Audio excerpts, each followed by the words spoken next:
Dito ako labas, guys.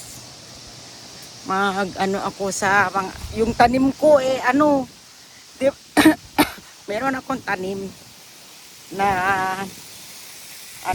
ayan ako, tingnan mo, kinain na nila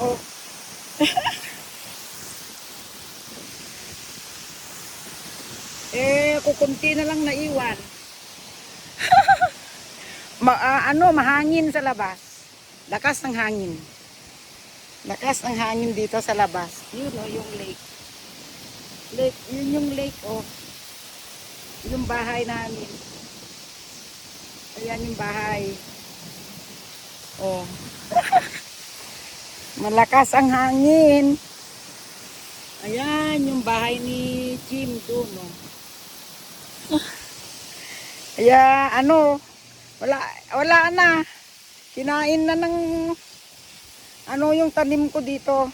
Kunti na lang yung nabuhay. Ano ba yan?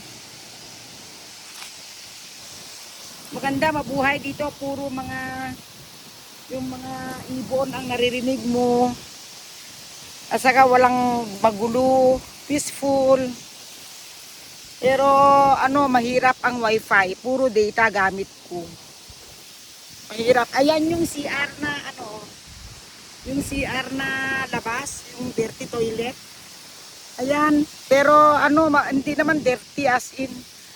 Ang linis, pero hindi ako na pumupunta diyan. Si daddy lang ang pumupunta, tingnan mo. Yung tanim ko wala na. Ayan lang mga nabuhay. Ayan ang very dry. Very dry kasi dito, guys. Kailangan lang sibugan para in case na mabuhay din. Thank you so much for watching. Love you all.